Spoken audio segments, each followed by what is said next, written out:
Madam President, pretty much every American has had to deal with illegal robocalls. How many times have you answered the phone only to discover it's an automated message saying that you won a contest that you never entered, or asking you to provide personal information like your bank account or Social Security number? Illegal robocalls, I think we can all agree, are a major nuisance. And too often, they're not just a nuisance. Scammers use these calls to successfully prey on vulnerable populations like elderly Americans who are sometimes less technologically savvy.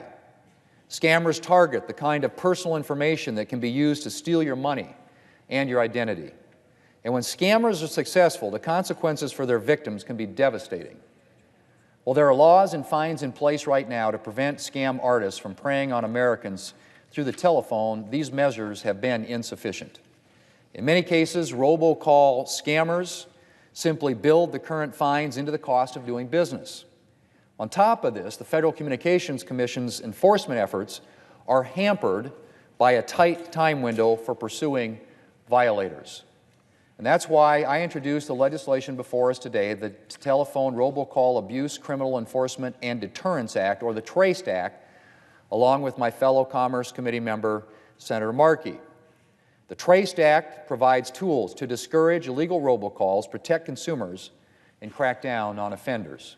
It expands the window in which the FCC can pursue intentional scammers from 1 year to 3 years, and in years 2 and 3, it increases the financial penalty for those individuals making robocalls from $0 to $10,000 per call to make it more difficult for robocallers just to figure fines in to the cost of doing business.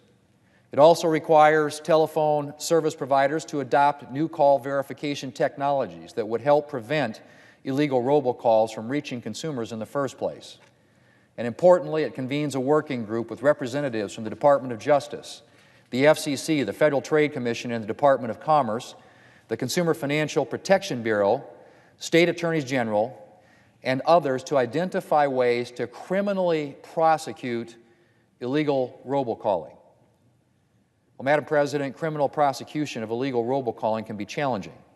Scammers are frequently based abroad and can quickly shut down shop before authorities have a chance to get to them. But we need to find ways to hold scammers criminally accountable. When scammers are successful, they can destroy people's lives, and they should face criminal prosecution for the damage that they do.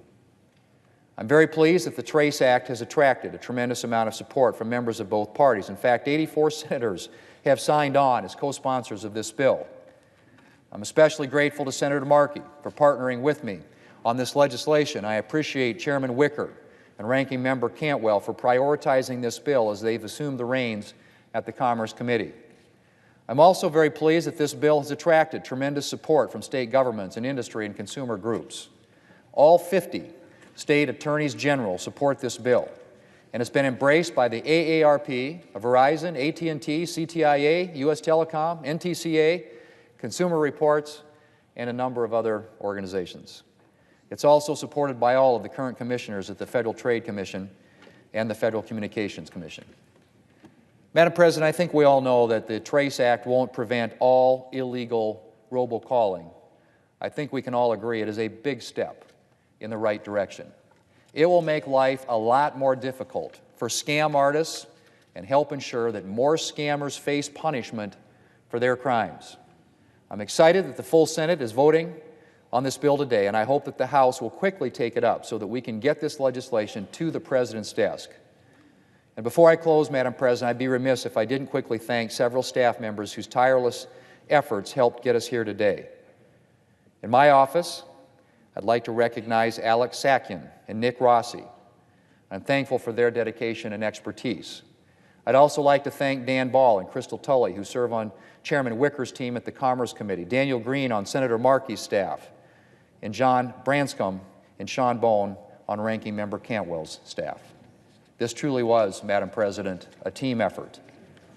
I'm glad that we have an opportunity to do something that in a very big bipartisan way will start putting steps forward that would help prevent something that has become a scourge in the lives of so many Americans. Madam President, I yield the floor.